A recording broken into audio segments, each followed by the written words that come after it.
Alright. Now suppose I have two spin half particles, and they are prepared in the entangled state given by this 1 and 2 ket z minus z, and then we have, let's say, minus z ket z. Okay. So this is a well state, okay, denoted by psi minus. Suppose, now what does this mean? Now we have two spin half particles. Okay, this is S half, this is S half, and now we have a bipartite system comprising both of these particles. Now we know that the eigenstates of the quantum state can be written in a particular basis. One such basis is ket z minus ket z. Okay, this is one particular basis, and these are also eigenstates of a particular Hamiltonian, and that Hamiltonian is Sz, the angular momentum operator Sz. Likewise, we can express this state in terms of ket x and ket minus x, ket y and ket minus y. And there is a physical interpretation as well. That is, if I have ket z coming into a Stern Gerlach apparatus that is oriented along the z direction, then only one of the channels will fire. This channel will fire. Okay. The returned eigenvalue will be h bar over 2, and the probability that the outcome appears there is 1. If I input the same state into an SGX Stern Gerlach apparatus, I will get x and get minus x is the output. The probability that this channel will be firing is half, and the probability that this channel is firing is half. Okay. If my input is ket z. Correct? This is what we learned from the first course in quantum mechanics. Now, instead of photons, I am not talking about spin half particles. Okay. Now, this is the entangled state that I have prepared. How do I prepare it? I have a particle that has zero angular momentum. The spin quantum number is 0. It decays. It gives two new particles, each with S half. Okay. And if you look at the total angular momentum of the state, which we compute when we discuss the addition of angular momentum, its angular momentum is also 0. So this is a zero angular momentum state that comes out as a result of the decay of an S equals 0 particle. Now these two particles, in order to conserve linear momentum, they have to be issued in opposite directions. So one particle goes in this direction, the other particle goes in the opposite direction. Okay. Now the quantum states of these two particles, the ghost-like quantum state in this region is given by this, all of this. Now what we do is that we subject this particle to a Stern Gerlach apparatus that is oriented along the z direction, and we subject this particle to a Stern Gerlach apparatus that is also oriented along the z direction. Okay, there are two outputs, of course.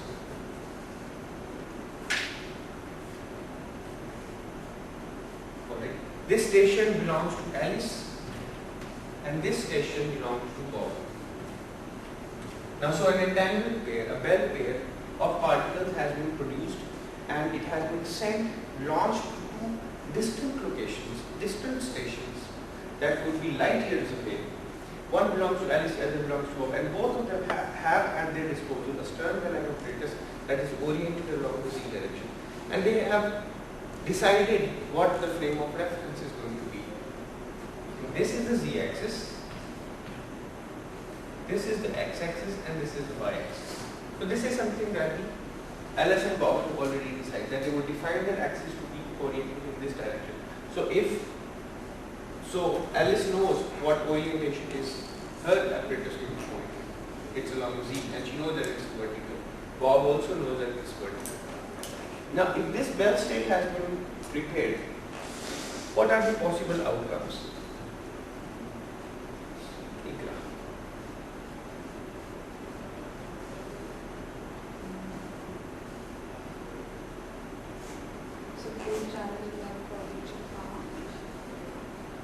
ये channels क्या ये channels कौन से plus G और minus जी दी और वहाँ पे plus G और minus G. So what's the probability that this channel is going to fire?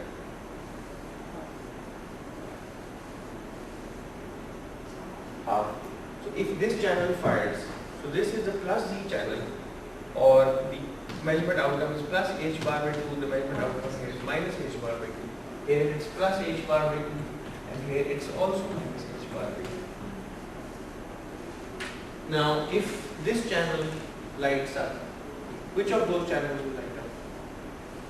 On Bob's machine. And if this lights up, does this depend upon whether Alice makes a measurement before Bob makes his measurement? So if Bob makes a measurement prior to Alice has made a measurement, this channel fires. What would Alice channel? This one. So it's a complete anti-correlation with all the state activity. So this channel, if this channel fires, this channel will fire. If Alice makes a measurement and the measurement outcome is minus H bar by 2, and Bob makes a measurement for the same particle that belonging to the same entangled pair, then his top channel will fire. Now what's strange is that if multiple copies of this state have been produced, because once a measurement has been made, the spin state is destroyed. So if this channel fires and this channel fires, then a new quantum state is created, which is ket Z minus Z. Okay? If this channel fires and this channel fires on Bob, then a new state has been prepared, which is ket Z minus Z. With the first qubit, ket represents Alice's particle and this represents Bob's particle. So this is just a shorthand way of writing. Okay. So once a measurement has been made, the state collapses. However, if multiple copies of this Bell state are available, Bob can build up a statistics, Alice can build up a statistics. If Bob looks at his measurement outcomes over time and does not have the capacity to talk to Alice over phone, or he cannot communicate with Alice because she is so far away, his outcomes will be totally random. However, if Alice makes her measurements for her particles, which are coming from the same incoming stream of entangled pairs, she will look at a random script. But sometime later in life, when Alice and Bob meet together, they will find that their strings are completely anti-correlated. Whenever Alice has measured a plus H bar by 2, Bob has measured a minus H bar by 2, and vice versa. Now this is something really strange, because Alice, looking at her own outcomes, they appear to be totally random, but they are perfectly correlated with another random outcome, another random string of outcomes. Somehow it seems that Bob's outcome, which is really far away, Bob's station is really far away, is influencing what Alice will measure. So if Bob makes a measurement of H bar by 2, then if Alice were to make a measurement, she will always measure minus H bar by 2. It seems that Alice's outcomes are being determined non-locally by some other entity in a far-off location. And they have no means to communicate with one another because they are really far off. Superluminal communication is not allowed. They cannot communicate with speed faster than the speed of light. So Alice's outcomes are somehow being determined non-locally, being determined by a measurement that has been made by someone else, somewhere else, which appears totally unreal. Okay, this is what confused Einstein, Podolsky, and Rosen. In the 1935 paper, they call this the non-locality conundrum. That is, it's not possible that Alice's outcome is determined by Bob's outcome.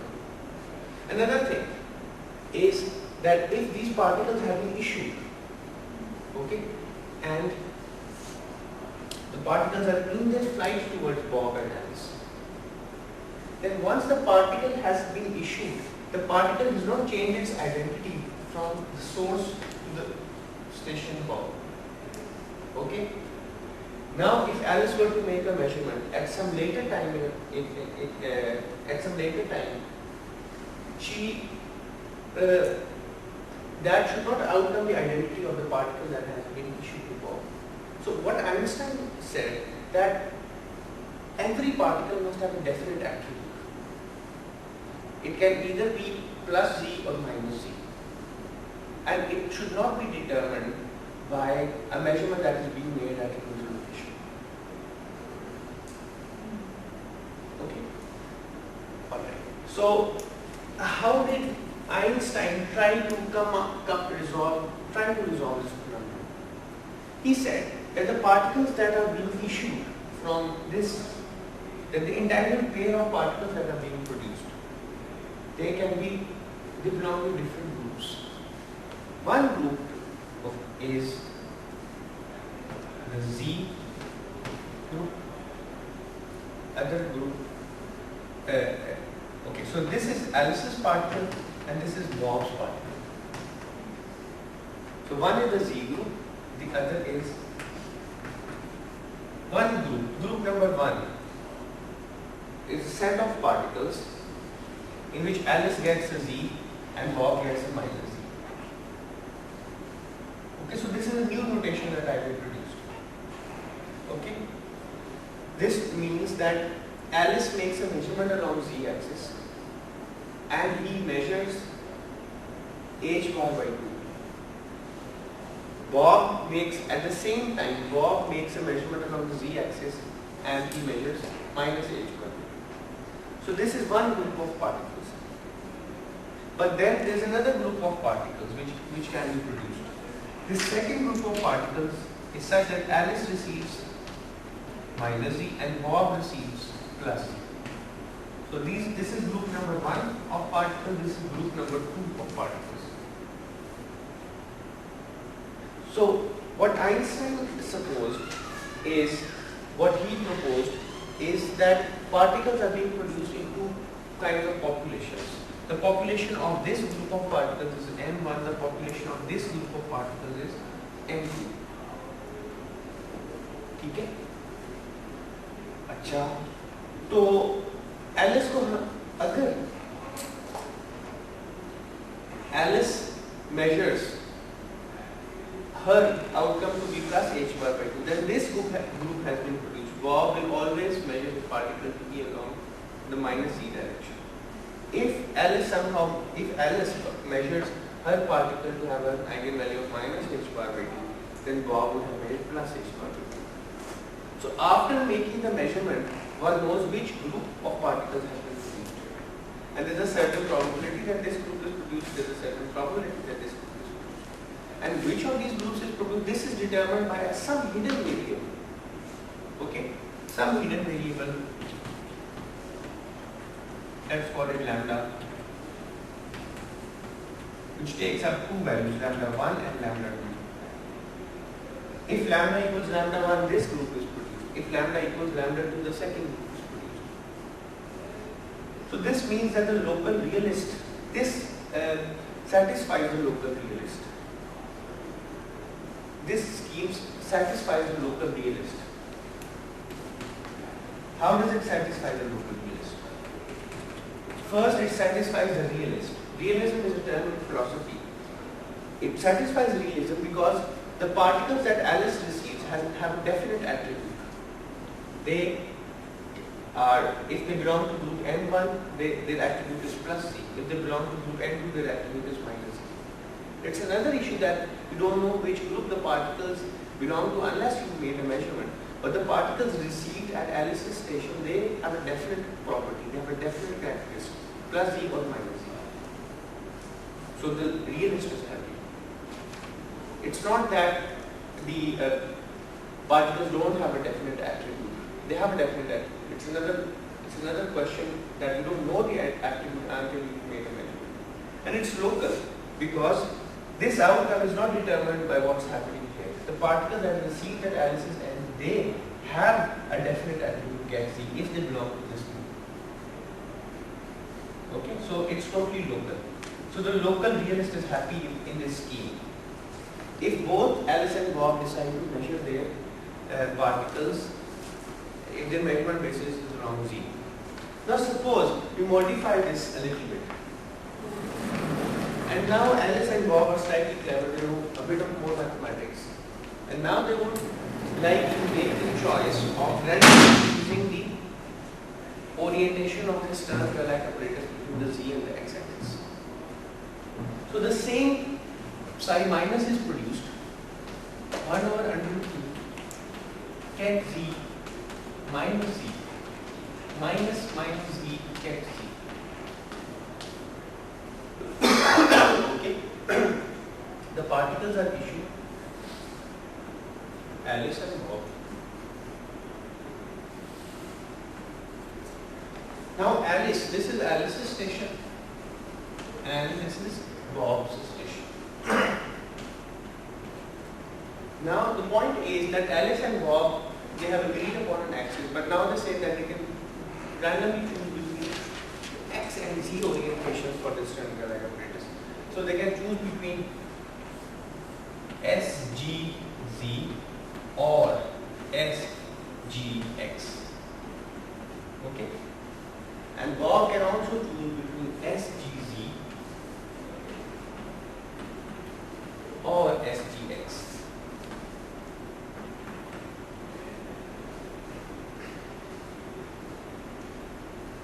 Now comes the really tricky part. If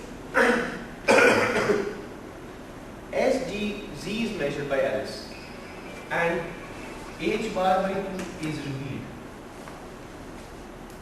and if SGZ is measured by Bob, minus H bar by 2 is revealed, okay, this channel will fail. Okay? If SGZ is measured by Alice and SGX is measured by Bob, then the outcome will be totally different. Either this channel will fail or this channel will fail. Okay? Now there is an additional problem here, because now the measurement basis of Alice is also variable. It can switch between Z and X. And if it's Z and Bob has decided to move in the same measurement basis, he will observe one identity of the particle. Okay? If Alice switches her measurement basis to X and Bob also switches his measurement basis to X, he will look at another variable. He will look at another attribute of the particle. That is, the particle is now aligned along the X direction or minus X direction. So now the identity of this particle, this attribute of the particle that Bob is seeing, is totally dependent not only on which of the channels fires, but it also depends on what measurement basis Alice is choosing. So what kind of measurement Alice is making also determines what kind of measurement Bob is making. So if we talk about color, if we talk about red and green color, if these are a pair of attributes and yellow and blue are a pair of attributes. So if Alice measures red, Bob measures green. If they choose to measure in this basis. If Alice measures in the red-green basis and measures red, and Bob measures in the yellow-blue basis, he will measure yellow with half probability, blue with half probability. But if Alice measures in the yellow-blue basis and obtains yellow, then Bob does not measure red or green. If he measures in the yellow-blue basis, he will measure blue. So Bob will determine green or blue depending upon what basis he is measuring and depending upon what basis Alice is measuring and what is the particular outcome Alice is having in her own basis. So the attribute is now fixed by something that's happening at a remote location.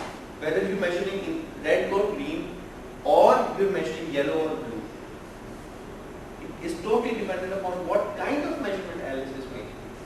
If Alice changes her mind all of a sudden and the particle has already been received by Bob, right?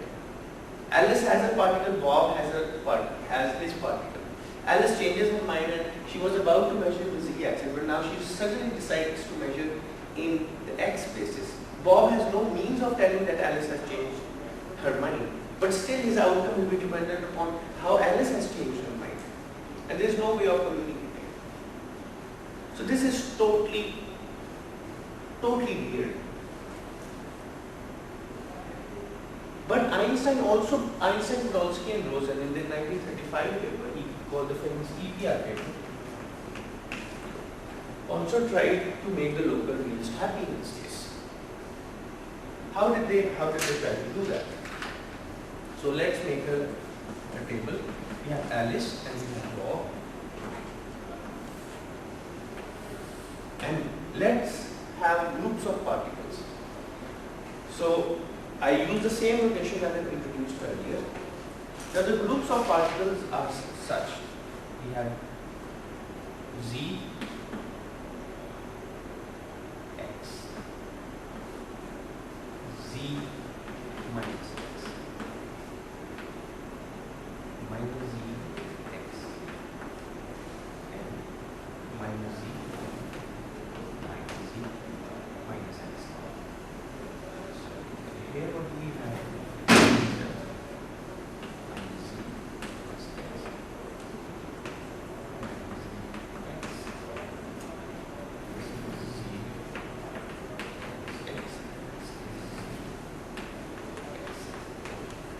Population is 1, N2, N3, N4. Now, if you would like to describe this experimental outcome through the local realist theory, that is the hidden variables theory, which is totally local, we would like to break up the particles or assume that the particles belong to 4 distinct categories, N1, N2, N4. Now what does this notation mean? This notation means that if Alice has chosen her measurement basis to lie along the z-axis, she measures plus h bar by 2 or ket z. Her state she produces is ket z. If she chooses to measure along x, the state is, the measurement outcome is once again ah bar by 2, or in other words she produced ket x. But if this has happened, then Bob, if he measures along, if this has happened, given this has happened, then if Bob chooses his measurement basis to be z, he will measure minus z, and if he chooses his measurement basis to be x, he will measure minus x. Exact opposite of this, because the state that because the total angular momentum has to be conserved. Okay, both of them have to measure the same basis. No, if Alice measures along z, he measures this. If Bob measures along z, given that this has happened, because this is one group of particles, they are produced together. This is the identity of Alice's particle. These are the complete attributes of Bob's particle. So all of Alice's particles attributes or properties are stated in these parentheses. Okay. Likewise, if these are properties of Alice's particle, these must be properties of Bob's particle. Okay. But Alice at one time can only measure along 0 x. If she measures along x and Bob also measures along x, they will have opposite signs. G. But it doesn't tell you that what happens if Alice measures in z and Bob measures in x after, exactly after that. It gives you two, like, right. So if Alice measures along z, yeah, and he obtains z, then until if Bob measures along x, then he can either get minus x or plus x. If you look at these groups n1 and n2, if Alice measures along z and he gets a z, then if you don't know Bob's outcome, then the particle would have belonged to either this group or this group. Okay? Because in both of these groups, Alice's outcome is plus h bar by 2. Here it's plus h bar by 2 and here it's minus h bar by 2. So if Bob has not made a measurement, the particles would belong to any of these groups. If Bob chooses to make a measurement along x and he measures minus x, then we know that the particle that we have to belong to this group. If he measures along x and gets plus h bar because he knows that the particle has belongs to this one. Right? So everything is fine, consistent. If, let's look at this. Bob measures along the z-axis and he obtains plus z as an outcome. Okay? So, and Alice measures along the z-axis and she gets minus z as an outcome. She must get minus z as an outcome. If she does get minus z as an outcome, then either n3, the particles could have belonged to either n3 or n4. Because both of them have Bob's outcome is plus z and Alice's outcome is minus z. Only by looking at the second variable, by making a measurement again on a fresh pair of particles, can you tell which populations of the particles belong to. Okay. Now, which of these four groups is produced? This is determined by a hidden variable, lambda, which can now take up four values, lambda 1, lambda 2, lambda 3, lambda 4. So, and that determines which of these particles is produced. In every entanglement production process, whose details are beyond, they belong to the realm of nuclear physics or atomic physics, whatsoever the mechanism of production of these particles is, the hidden variable determines which of these pairs is produced. So once Alice gets her particles, the attributes of Alice's particles are fixed. They are not determined by Bob's particles. So there is correlation between Alice and Bob's particles at the time of production of the entangled pair. But this is purely classical correlation. And Alice's outcomes are now not being determined by Bob's properties, because Alice's outcomes are fixed. They are defined. If you can define the properties of Alice's particles without resorting to Bob's, if you just delete or subtract this column, Alice knows very well what the properties of her particles are. Okay? So this is the local realist theory. This satisfies the realist and it satisfies the localist. Alice's outcomes are not being determined by Bob's outcomes. If you just remove this column altogether, Alice's will be completely happy because she knows that her particles belong to one of these four groups. Agreed? मैं आप आ रहे हैं business के बारे में सोच रही हूँ. So the local realist is also happy here.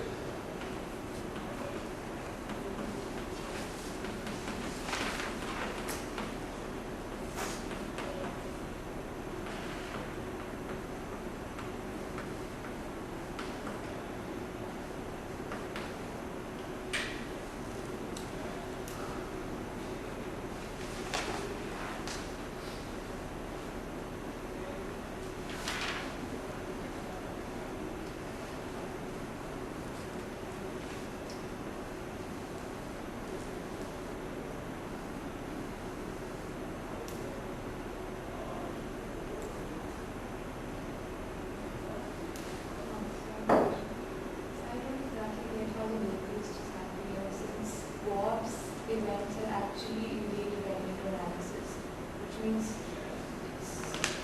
it's not local event. Bob's events do depend on analysis. Bob is measuring some property. He's measuring either the projection on the z-axis or the projection on the x-axis. Okay?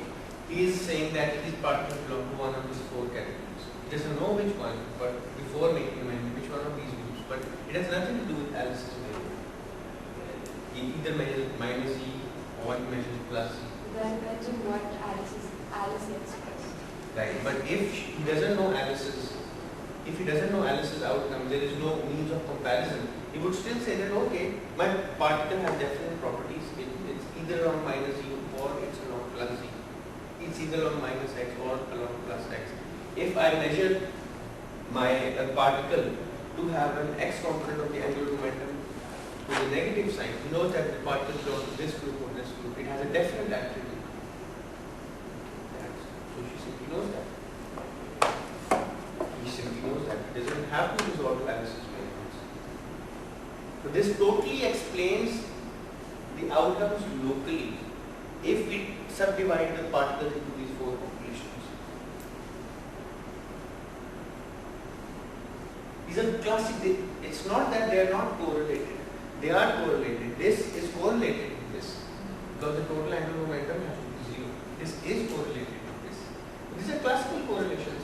It's just like having two coins or two balls in my pocket. One is red, one is green. I gave you the red ball, I give you the green ball. Okay, now, if you go far away on alpha Centauri, you look at your ball, it's always going to be red. If you look at your ball, it's always going to be green. So this is just classical correlation, this is anti-correlation. You can tell that your particle has a definite attribute without caring about his red ball. Okay. Your ball is always green. It has a definite attribute. It does not depend upon what he or she measures. Only when a third party, when Eve would invite Alice and Bob together, and she would then see that, okay, there's perfect correlation, but you don't have to know what his outcome is to measure a definite property of yours. Okay? If I have two balls, right, and I don't reveal them red or green, I give you one ball, you open your ball, it's red, then yours will be green. If you open your ball, it's green, then yours will be red. Again, there is no, it's totally a local event. It has a definite attribute. Your particle has a definite attribute. Now there are two possibilities, and which of those possibilities is actually materialized is determined by reading wave. Okay, so it's a totally local realistic theory. Since there are no possible measurements that can be made, Alice can make one, Rob can make one. What happens if both of them measure simultaneously? Because that can be done. Yeah, no problem. So what happens? It is simultaneous measurements. Same. So the same output will be obtained. So these measurements are not temporally spaced apart. There is no concept of time here. To be done earlier, Alice could do her measurements earlier, before, later, second. This will affect the outputs. Now let's modify this experiment. Okay, and see where the hidden variable models actually fails. Suppose I have the same entangled pair that is produced. Okay.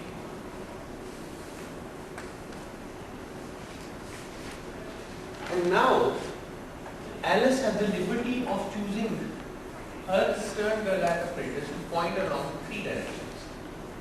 But you can choose arbitrarily X, G, A, S, G, B, and S, G, C.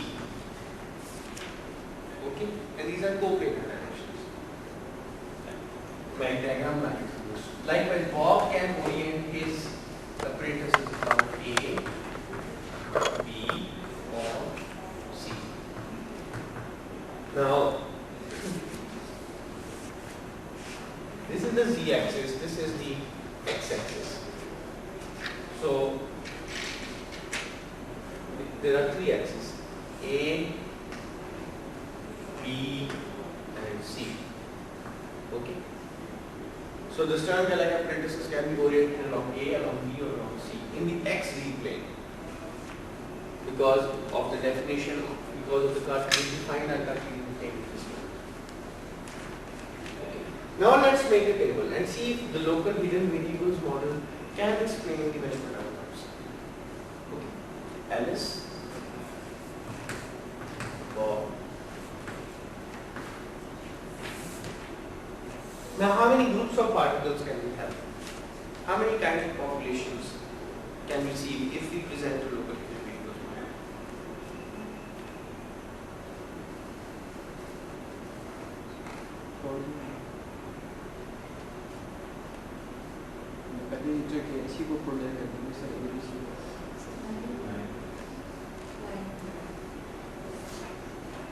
A, C. Now what does this mean? This means that Alice gets plus h bar by 2 if she measures along A, plus h bar by 2 if she measures along B, plus h bar by 2 if she measures along C. So she can make a measurement in 8 ohm. She can measure, her measurement basis could be A, B or C, and there are two possible outcomes for each. So, okay, she can measure A, B minus C. Okay.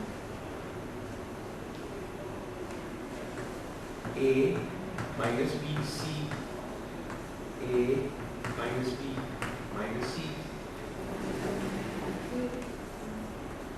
minus A, B, C, minus A, B minus C.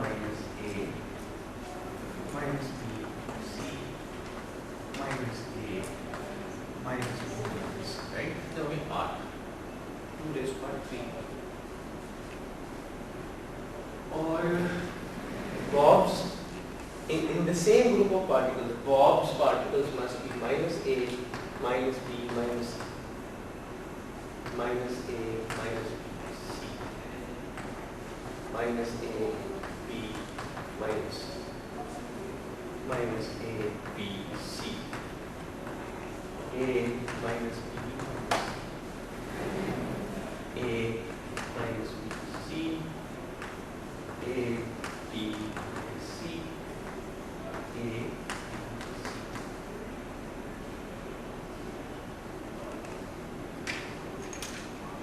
Do you also all agree with me that the original state that we produced can be written in any basis whatsoever? It can be written as 1 over under root 2 cat A minus cat minus A, right?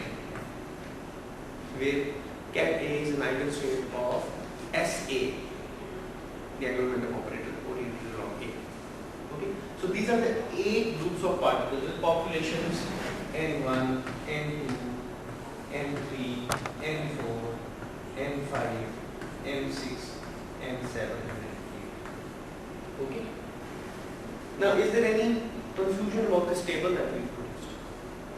Let's look at N5. It means that if Alice measures her particle, her spin along the c-axis, she projects the angular momentum along the c-axis, she gets plus a square by 2 as an output. Then, if Bob also measures along the same measurement basis, he will get minus a square by 2. If he measures along B state, then it's unclear what he or she will measure. He can measure plus or minus, because then the relevant, you will have to look at this entry, you will have to look at this entry, you will have to look at this entry, and you will have to look at this entry. And here there is equal probability of getting B minus B, B minus B. Okay. So this table is complete, and now it's assumed that supposedly this would satisfy the local realist model. So let's see if it does.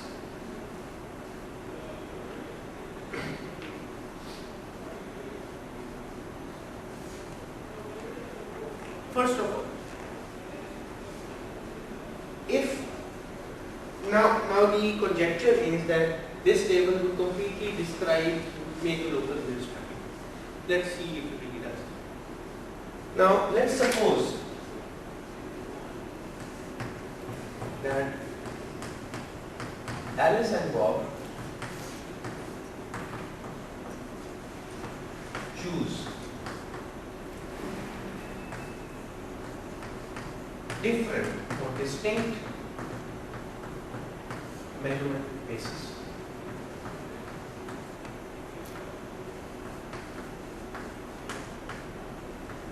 Okay. So if Alice measures along A, Bob measures along B or along C. Now we would like to find the fraction or the probability that Alice and Bob make C outcomes of measurement outcomes of different sign, opposite sign.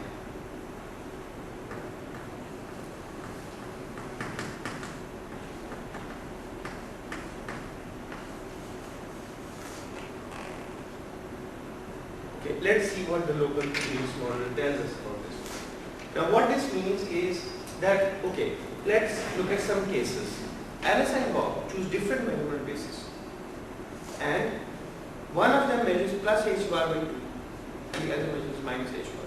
Let's look at the different populations and see what fraction of the results satisfy the opposite signs condition.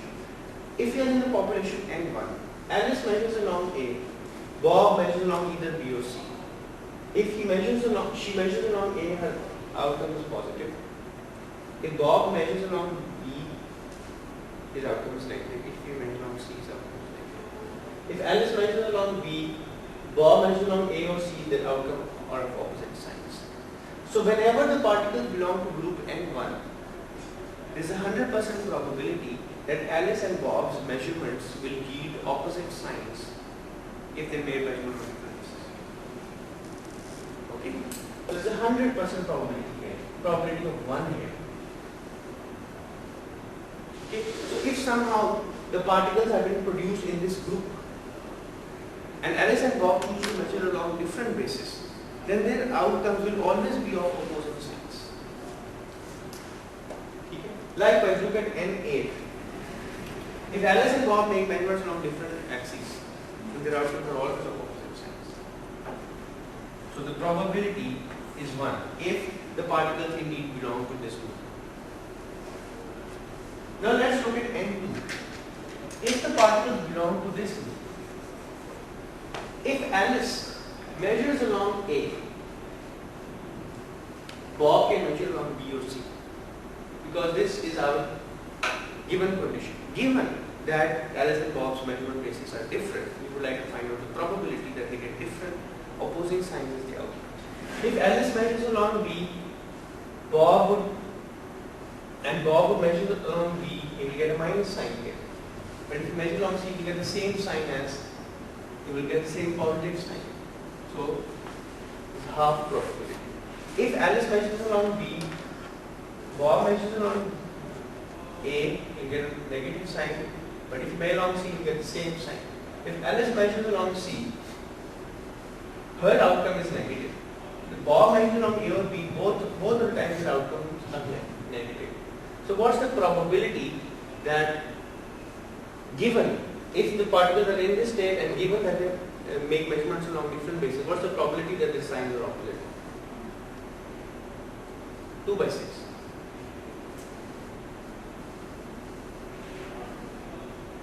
One by 3, right?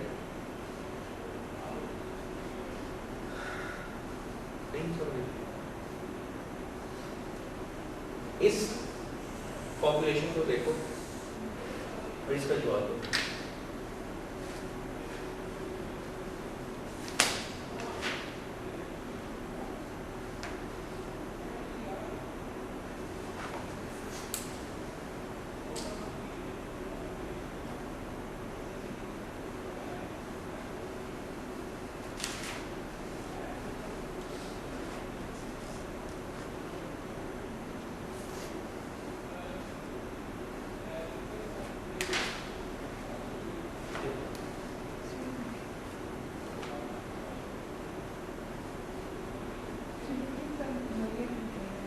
Yeah?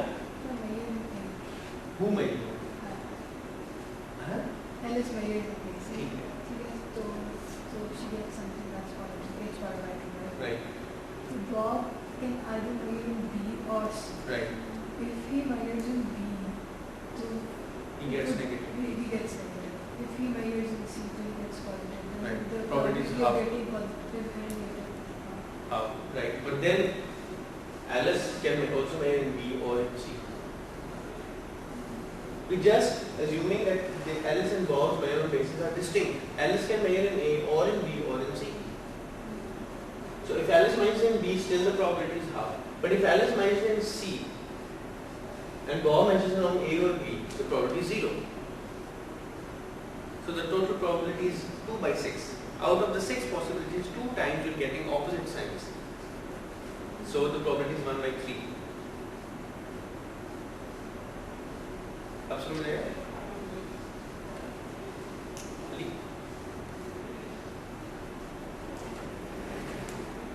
Alice measures along A, right? He gets plus A. Bob gets minus B or C. Because Bob is now measuring along B or C. Their measurement bases are different. Only this outcome will yield opposite signs. Okay. If Alice measures along B, he gets plus B. Now Bob, since he's using a different measurement basis, he's measured along A or C. If he measures along A, he gets minus A. If he measures along C, he gets C. Now this is of different sign from the original. So this is what we would like to count. Okay. Third possibility. If Alice uses C as a measurement basis, her outcome is minus C. Bob uses A or B as his measurement basis because he's using a different basis. This is the given. Okay. So Bob measures minus A or minus B. None of these conditions satisfy the opposite sign required. So the total probability is 1 divided by 1 2 3 4 5 6 2 बटा 6 1 बटा 3. So this probability is 1 by 3. This probability if you find out is also 1 by 3.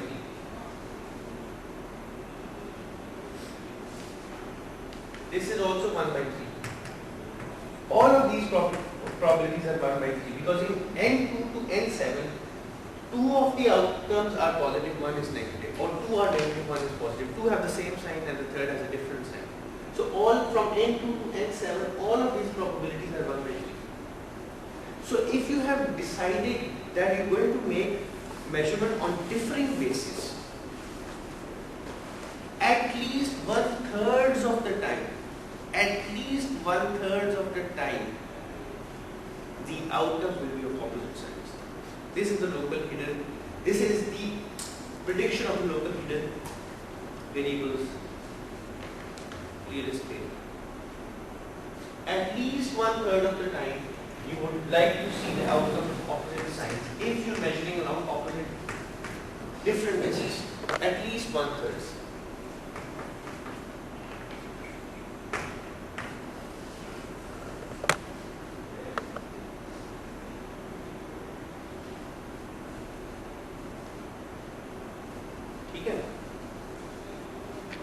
ये local hidden variable theory करते हैं. अब see what quantum mechanics tells us.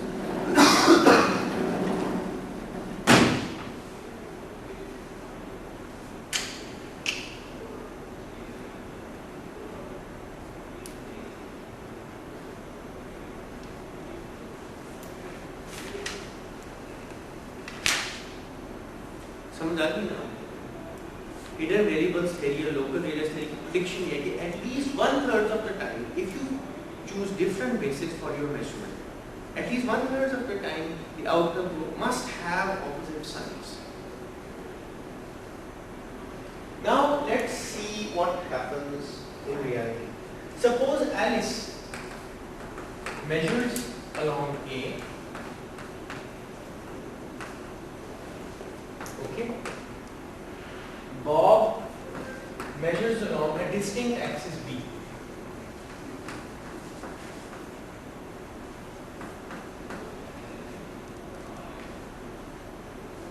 Let's find the probability that S A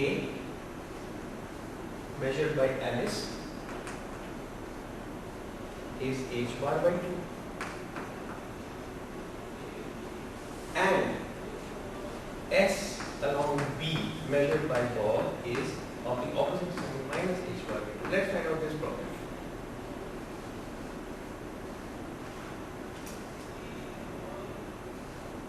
Okay. So in order to find out this probability, we have to find the expectation value of the projection operator. Okay. That projection आप बता सकते हैं projection operator क्या होता है? और since we're dealing with pure states, we can just look at the original state and find the projection on the state that we wish to produce. ठीक है, अभी हम density matrices में जाने की जरूरत नहीं है, यहाँ पे pure dealing with pure states. So if this is my original state, psi minus, what is this probability equal to?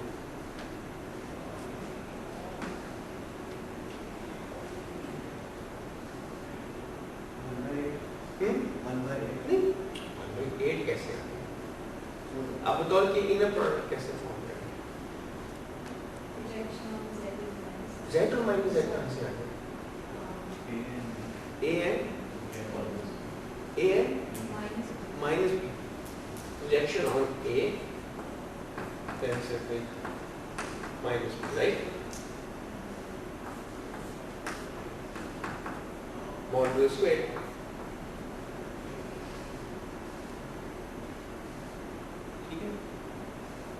So let's find A minus B, right?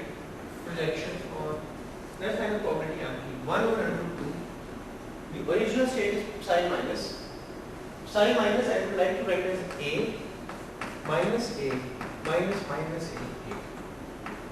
Any harm in doing this? Instead of get C minus here, write A minus A minus A.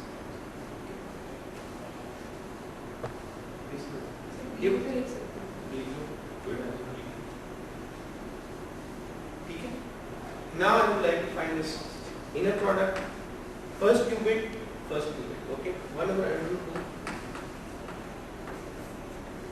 A minus B minus A minus A minus A minus B. Okay, this is 0. This is 1. So I get 1 over under 2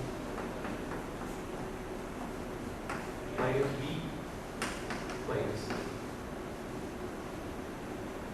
So this probability is half minus B minus A whole square.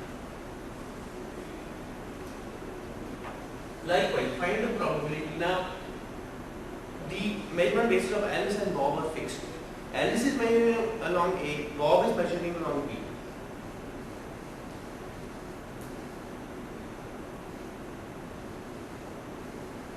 ठीक है?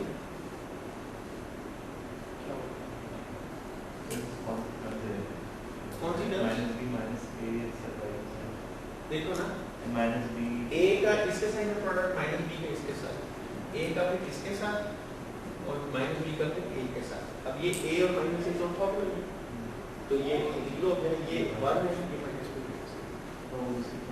क्या मतलब ये 0 का multiple हो जाएगा? ठीक है. अब Alice's measurement basis fixed at A, Bob's is fixed at B. Alice, now this is only one of the possibilities. Let's look at the other possibility, that the probability of Alice's measurement outcome is minus, right? It will be minus. But then we would like to find out the probability that at the same time Bob's outcome is positive. Okay, then we will have to take minus A here and B here. So I will get minus 1 over under 2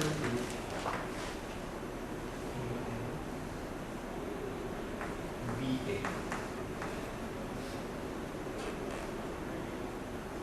on the square is 1 over 2 BA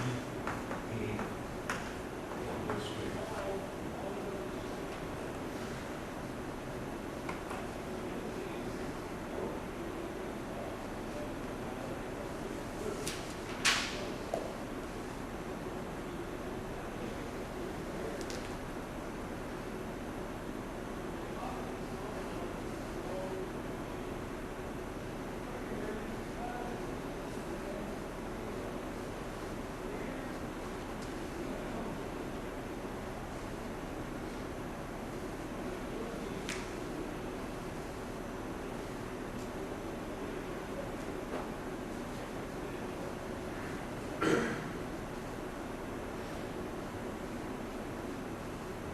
ठीक है ना?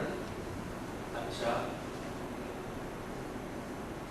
तो अब what's the probability that Alice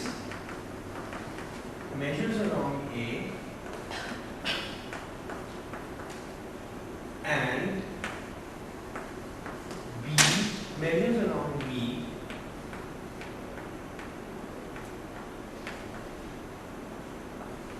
and the outcomes are of opposite signs. You just have to add the two probabilities that you have.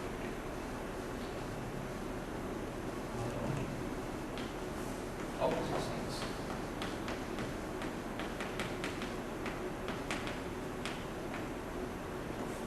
Right? 1 over half minus B minus A modulo square plus B A modulo square. So let's see how we can find out these probabilities, these inner products.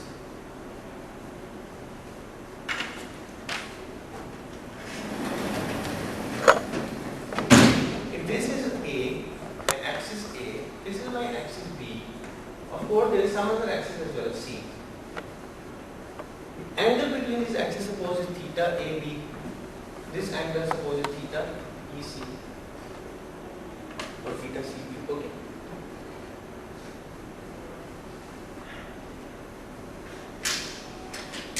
Now, a cat pointing along parallel to this measurement basis is we call it cat A. A cat that is parallel to this basis is cat B. So this is all of this is in the XZ plane. Can we express cat B in terms of cat A and cat minus A? Remember, we are talking about block sphere. Okay. Now theta AB is a physical axis. I mean, the Stern-Gerlach apparatus can be oriented along the Z direction, or it can be tilted so that it's oriented along some other direction. But still, it's in the XZ plane. So it can be like this, it can be like this. So these are physical axes that we are referring to. Okay, and if you look at the block sphere, in the block sphere, this is cat Z, this is its orthogonal minus cat Z. Agree? This point is called the cat X, this point is called the cat minus X. Now, if theta AB is this angle, I'm getting the XZ plane. Now, the cat, now everything maps nicely to the block sphere. This is the cat A, which is along the north pole. This B and C are some other vectors that lie in the XZ plane. Okay. Now we would like to find out cat B and express it in terms of two basis vectors that we chose in the inverse plane. The basis vectors that we can choose are cat A and minus A. This we can call cat A and this we can call minus A. Right? So B is something into cat A plus something into cat minus A. Likewise, minus B will be orthogonal to this. It will be something into cat A plus something into cat minus A. Could you tell me what coefficient should I write here?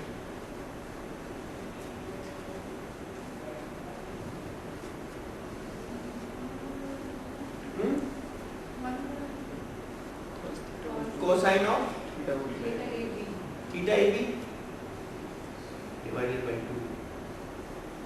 Cosine of theta AB divided by 2 plus sine of theta AB divided by 2. This is minus sine of theta AB divided by 2. This is cosine theta AB over 2. Why over 2? Because of the property of the block sphere. If my cat B was along the x-axis, suppose my cat B was along the x-axis, then theta AB would have been 90 degrees, which means that my Stern-Gerlach apparatus is now, instead of being in the z-axis, it's in the x-axis. So I'm rotating physically the Stern Gerlach apparatus by 90 degrees. Right? So if this were 90, this would become 45. I would get cat A plus cat B. Say I would get at this point. So this is the spin half property of the block spin. In the recitation today, you will do the same example for photons, in which this angle will not have a factor of half. Remember, the orientations of these measurement bases are physical. And physically, by luck, it happens that in space they correspond to the orientation of the Stern Gerlach apparatus. Okay, so this is the mapping between cat A minus A and B and minus B. Now it's quite easy to calculate this. The probability that we are interested in is half of, let's look at cat minus A's inner product with cat minus B. I will get cosine square theta AB. This is cosine square theta AB over 2. Now let's look at cat A and cat B. This is also cosine square theta AB over 2. So I will just get this. This is the probability. In what case? In this case. Okay, so this is the probability. Now let's see if theta AB is 120 degrees. Let's see, let's take up a value. Which means that this is my A axis, this is my B axis, and I will also suppose that my C axis is again at 120 degrees. So the relative disposition of these Stern Gerlach apparatus is at 120 degrees. 120 degrees. 120 degrees. Okay. Now if this is 120 degrees, this is 60. Cosine of 60 is 1 by 2. So the probability for theta AB is 120 degrees. This is 1 by 4. But 1 by 4 is less than 1 by 3.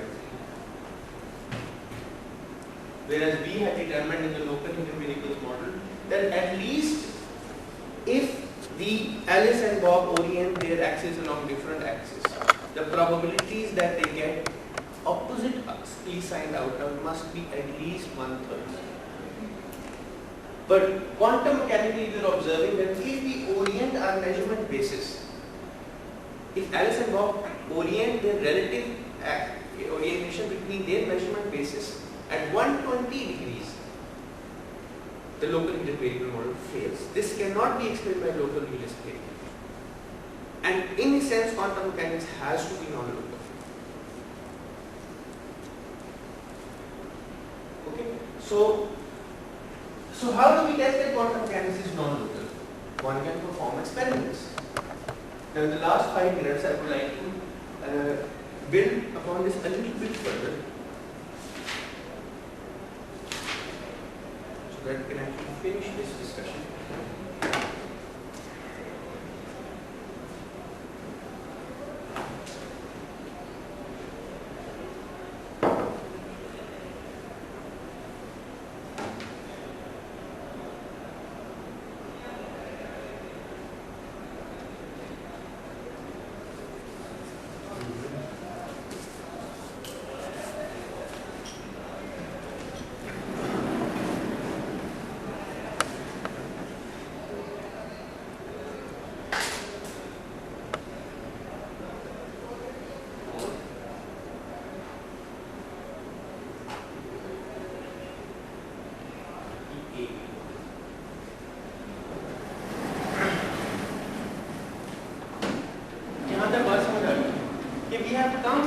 With a quantum mechanical calculation that defies the local variable, hidden variables model, that cannot be explained by the local realistic. The quantum mechanics has to be non-local.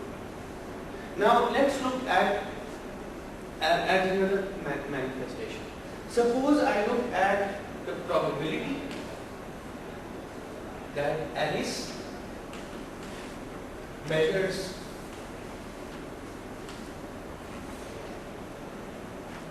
plus A and Bob, right? And this one and Bob measures plus B. Okay? Which means that Alice's measurement basis is A, Bob's measurement basis is B, Alice measures plus H square by 2 and Bob measures plus H square. इसका ये मतलब है. So short hand में मैं इसको यूँ लिखूँ P A comma B. This is Alice's measurement. This is B's measurement. Okay, ये मैं short hand में इसको लिखूँ. Now if you look at this, the probability out of the fraction of all the possible measurements. Here, Alice is measuring A and is getting a positive sign, and Bob is measuring along B and getting a positive sign. So N3 and N4 are the two groups of particles that satisfy this. यहाँ पे दोनों A positive है और Bob is measuring plus B plus B. ठीक है? इसको बाजू बाजू भी लिख सकते हैं P A A, P plus plus A P. Alice measures along A positive sign, B measures, Bob measures along B positive sign. Right? So this is N, which populations N3 and N4. N3 plus N4 divided by the sum of all the populations. Okay. Let's look at P A B B C or P A C. Let's look at P A C. Now P A C कौन-कौन सी populations हैं? N2, N4, right? N2 and N4, right? N2 plus N4 divided by sum of N. Likewise, P C B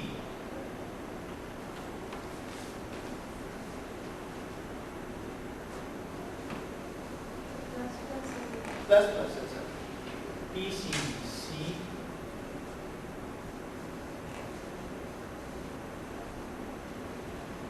N3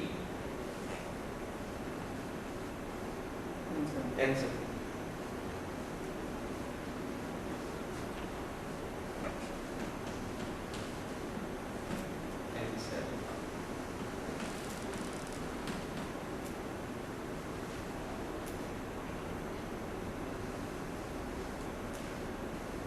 Now we know that N3 plus N4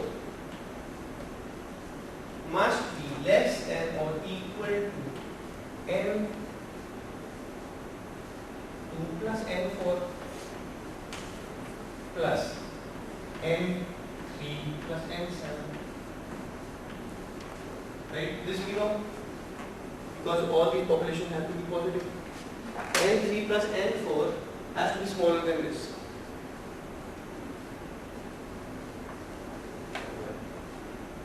Because N3, there is an N3 and N4 here. N2 plus N7 is always positive, so this has to be smaller than this. Okay, it's an inequality. Now, what does this mean? This means that P plus plus AB must be smaller than P plus plus AC plus P plus plus CB. ये मतलब है कि the probability that if A measures along A, Alice measures along A, Bob measures along B, the probability the probability that they get positive signs on each must be less than the sum of these probabilities. So this is an inequality. This is called the Bell's inequality.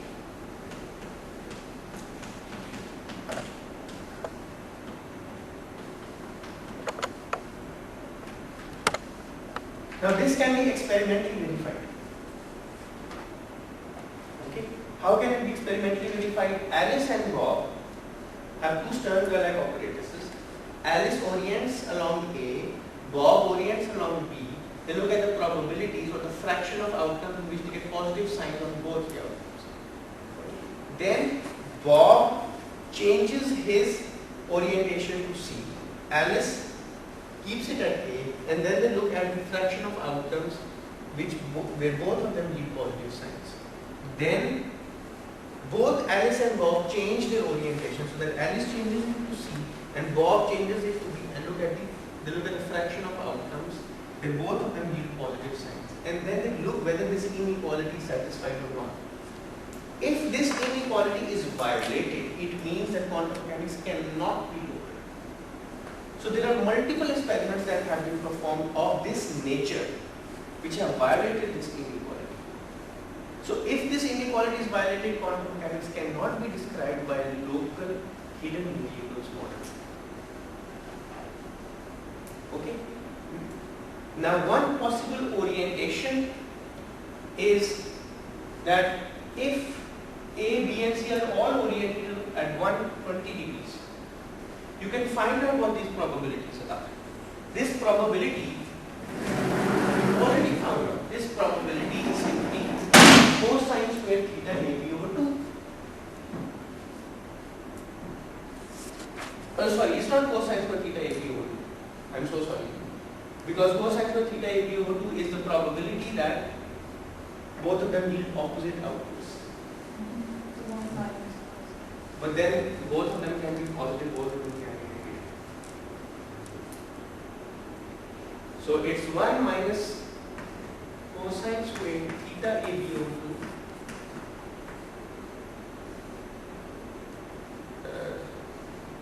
2. This is another factor as well, and this is another factor as well. So if you calculate this probability,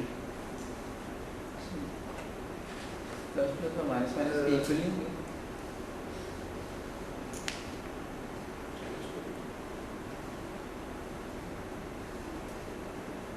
divided by 2, right? So this probability is sine square theta AB over 2. Okay, this probability. वहाँ पे वो probability cosine square theta AB over 2, and both of them have opposite signs. Plus means both of them have the same positive sign. So when they have same signs, I will subtract from 1 and then I divide by 2, because half of them will have positive, half of them will have negative. So this probability is simply sine square theta AB over 2. Then you got half आएगा. Half बाहर आएगा. 1 minus cos square equals to sin square. So this is sine square theta AB over 2 divided by 2, right? Must be less than. So likewise I can calculate these properties. Half sine square theta AC over 2, right? Plus half sine square theta CB over 2. Now these halves cancel out.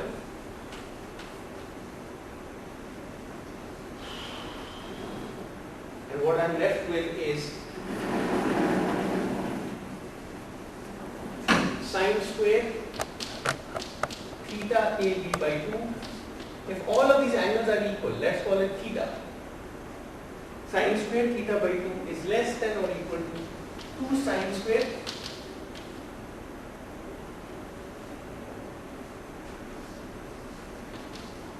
theta by 2.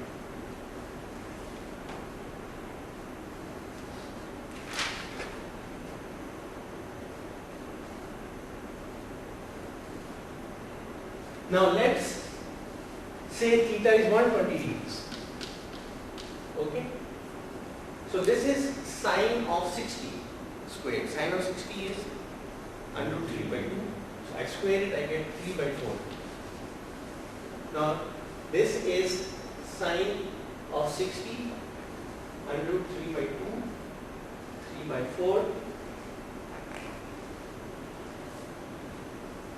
What is this equal to? This is also equal to 3 by 4.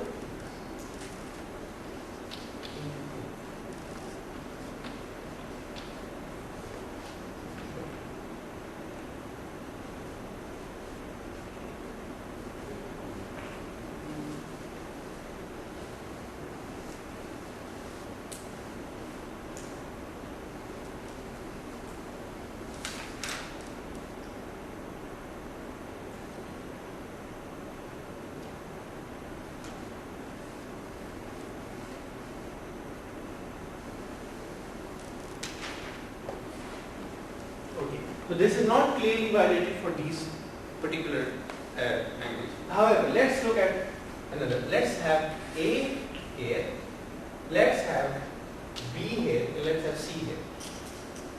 Okay? Let's put this angle equal to, the angle between A and B, let's call this theta. Let's call this angle theta by 2. Let's call this angle theta by 2.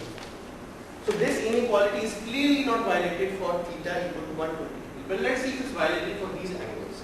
Now, sine square,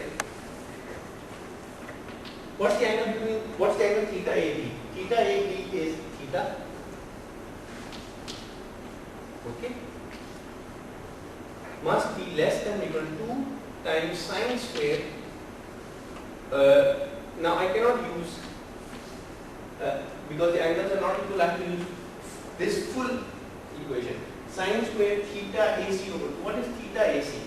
Theta AC is theta by 2. I put theta over 4 here. Okay? Plus sine square theta over 4. Okay? So this means sine square theta over 2 must be less than or equal to 2 times sine square theta over 4.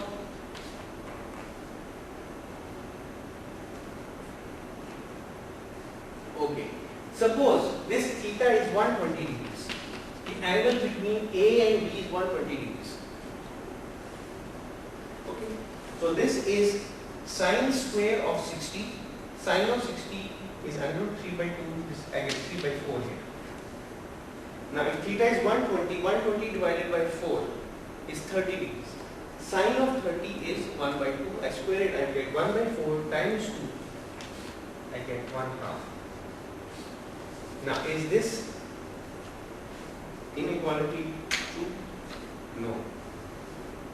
Hence, if I orient my angles such that the relative disposition between them is of this kind, that is the angle between A and B is 120 degrees and C is in between, is halfway in between, Bell's inequalities will be violated. Alright? There will be more examples of this kind dealing with photons in today's lesson.